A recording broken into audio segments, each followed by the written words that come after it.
Reels वाली बहू। प्रज्ञा को रील्स बनाने का बड़ा ही क्रेज है और वो दिन भर रील्स बनाती रहती है। खाते पीते घूमते फिरते घर में कॉलेज में रील्स बनाने के कारण प्रज्ञा पूरे कॉलेज में हाईलाइटेड है। जहां उसके रील्स सभी को पसंद आते हैं, वहीं मनीषा चिंता में डूबी रहती है। एक रोज जब खाते हुए प्रज्ञा रील्स बना रही होती है, तब मनीषा कहती है, एक मिनट भी चैन नहीं है इस लड़की को। ये नहीं कि खाना तो आराम से खा ले, लेकिन नहीं, अरे थोड़ी देर रील्स नहीं बनाओगी तो आसमान नहीं टूट पड़ेगा। अरे मम्मी, इसी को तो कहते हैं डिटर्मिनेशन। तुम नहीं समझोगी ये सब। भगवान, इस लड़की को सद्बुद्धि दे। जब देखो तब टेढ़ा बाका मुंह बनाती रहती है। मनीषा की बात का प्रज्ञा पर जरा भी असर नहीं होता और वो खाते खाते रील्स बनाती रहती है। दिन बीतने लगते हैं और देखते देखते प्रज्ञा का कॉलेज भी खत्म हो जाता है। आए दिन कोई ना कोई मनीषा को प्रज्ञा की शादी करवाने का सुझाव दी जाता है। सब ठीक ही कहते हैं, प्रज्ञा की शादी कर देनी चाहिए। अपने घर के काम काज में व्यस्त हो जाएगी तो खुद ही ये रील्स और नाच गाना बंद हो जाएगा। मनीषा और प्रेम प्रज्ञा के लिए एक अच्छा लड़का ढूंढने लगते हैं और तभी विकी का रिश्ता प्रज्ञा के लिए आता है, जिसने प्रज्ञा को उसकी रील्स देखकर पसंद कर लिया था। अगले दिन विकी अपने माता पिता के साथ प्रज्ञा के घर पहुंच जाता है और प्रज्ञा साड़ी पहने हाथों में चाय की ट्रे लिए उनके सामने आती है। जब विकी को पसंद है तो हमें भी बहू पसंद है। बहन जी, आप बारात की तैयारी कीजिए। एक बार लड़का लड़की अकेले में बात कर ले तो अच्छा रहेगा। हाँ हाँ, क्यों नहीं। मनीषा विकी को प्रज्ञा के कमरे में भेजती है, जहाँ प्रज्ञा पहले से ही रील्स बना रही होती है। तभी विकी कहता है, आ गए आपके साजन जी।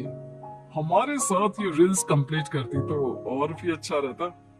अच्छा जी, अब आ ही गए हैं तो बना ही लेती हूँ आपके साथ।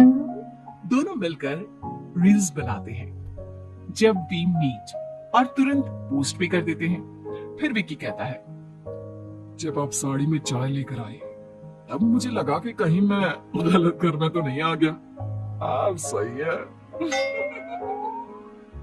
दोनों की शादी पक्की हो जाती है और शादी के दिन भी प्रज्ञा रील्स बनाने से चूकती नहीं। यहाँ तक कि बारात के समय भी नाचते हुए रील्स बनाती है। सभी लोग प्रज्ञा की तारीफ के पुल बांध देते हैं और प्रज्ञा नाचती गाती अपने ससुराल चली जाती है। सब कुछ अच्छा चल रहा होता है। प्रज्ञा यहाँ भी दिन भर हर चीज की रील्स बनाती रहती है। लेकिन कुछ दिनों के बाद जब सुनीता कहती है, बहू, ये रील्स के साथ साथ कुछ काम भी कर लिया करो। वैसे तुझे और क्या क्या बनाना आता है? मम्मी जी, वैसे तो सब कहते हैं कि मैं सब कुछ अच्छा बनाती हूँ, लेकिन मुझे लगता है कि मैं मैगी अच्छा बना लेती हूँ। हाँ, कॉफी भी अच्छा बना लेती हूँ और मुंह तो सबसे अच्छा बना लेती हूँ। है? अच्छा अच्छा। सुनीता अपना माथा पकड़ लेती है और कहती है, बहू, कुछ खाना बनाना भी सीख लेती। मम्मी जी, मैं लंबी प्लानिंग कर रही हूँ। जल्दी ही मैं इतनी फेमस हो जाऊंगी कि मुझे पैसे मिलने लगेंगे। हम दोनों सास बहू राज करेंगे, राज। नौकर काम करेंगे और लोगों की तो लाइन लगेगी हमसे मिलने के लिए। तेरा दिमाग खराब हो गया है क्या बहू? हंसी मजाक तक ठीक है, लेकिन इस तरह घर नहीं चलते। जितना जल्दी हो इस घर के तौर तरीकों को सीख लो। प्रज्ञा मुंह घुमाकर चली जाती है और तुरंत उसी वक्त एक रील बनाती है। ये देख सुनीता का गुस्सा 7वें आसमान पर चला जाता है और विकी के घर आती ही सुनीता उसे सब कुछ बताती है। विकी भी अब प्रज्ञा की इन हरकतों से परेशान हो जाता है। तुम टेंशन मत लो मम्मा, मैं देख लूंगा। विकी कमरे में जाता है तो देखता है कि प्रज्ञा रील्स बना रही है। विकी बड़े ही प्यार से प्रज्ञा से कहता है, प्रज्ञा, इन सब के लिए मैं तुम्हें मना नहीं कर रहा हूँ, लेकिन फिर भी हर वक्त तो ये अच्छा नहीं लगता ना। समझने की कोशिश करो, मुझे भी तुम्हारा थोड़ा वक्त चाहिए। मैं जब ऑफिस से आता हूँ तो मुझे समय देने की जगह इसी में लगी रहती है। तुम ज्यादा ही सोच रहे हो। तुम भी मेरे साथ रील्स बनाओ ना, तुम्हें भी बहुत अच्छा लगेगा। तुम्हें इज्जत से कोई बात समझ में नहीं आती क्या? दिमाग खराब हो गया है तुम्हारा इस चकाचौंध से। अगर तुमने अपना रवैया नहीं बदला तो मैं तुमसे दूर चला जाऊंगा। तुम ही रिश्ता लेकर आए थे, मुझे लड़कों की कमी नहीं थी और ना आज है। विकी दरवाजा पटक कर चला जाता है। धीरे धीरे विकी प्रज्ञा से दूर होता जाता है।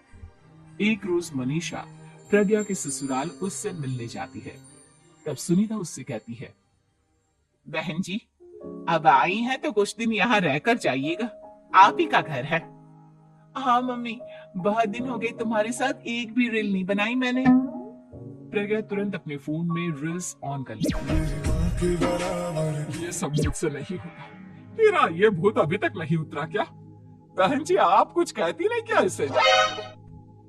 जब आप ही कुछ नहीं कर पाई तो मैं कर ही क्या सकती हूँ, सास तो वैसे ही बदनाम है। शाम को घर की लाइट चली जाती है और मनीषा प्रज्ञा से कहती है, मेरे घुटनों में बहुत दर्द हो रहा है, तू लाइट का कुछ इंतजाम करना बेटा। अच्छा कैंडल जला देती हूँ मम्मा। प्रज्ञा गाते हुए कैंडल जलाती है और खिड़की के पर्दे के पास रख देती है। मनीषा जिसे बहुत दर्द हो रहा है वो सो जाती है और प्रज्ञा हमेशा की तरह अपने रील्स में लग जाती है। उधर कैंडल की वजह से पर्दा आग पकड़ लेता है और मनीषा के कमरे में आग लग जाती है। बचाओ, कोई है बचाओ। सभी भागते हैं और विकी कमरे की आग बुझाने में लग जाता है, लेकिन तब तक मनीषा आधी जल चुकी थी। मनीषा की हालत देख प्रज्ञा रोने लगती है। विकी मनीषा को तुरंत हॉस्पिटल ले जाता है और उसे एडमिट कराता है। विकी प्रज्ञा से कहता है, देख लिया ना, तुम्हारे इस नाच गाने की वजह से आज तुम्हारी माँ की जान जाते जाते रह गई। अब पता नहीं तुम और क्या चाहती हो।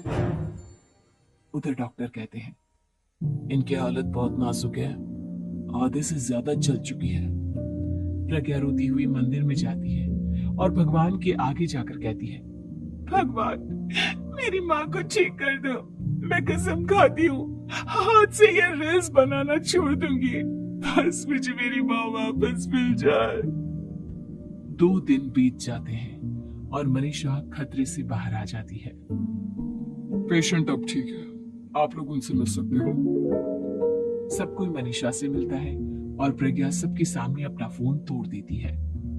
मुझे माफ कर दो मम्मा, मैंने तुम लोगों की बातों को नजरअंदाज किया। बेटा कोई भी चीज जरूरत से ज्यादा खराब है। मैंने तुम्हें रील्स बनाने से कभी मना नहीं किया, लेकिन हर वक्त एक ही चीज तो सही नहीं है। मैं समझ गई हूँ मम्मा, आई एम सॉरी। प्रज्ञा उस दिन से रील्स बनाना छोड़ देती है और पूरी तरह से अपने घर में लग जाती है। हमारी वीडियो पसंद आई तो हमारे channel Viral Mint X by T को सब्सक्राइब करना न भूले।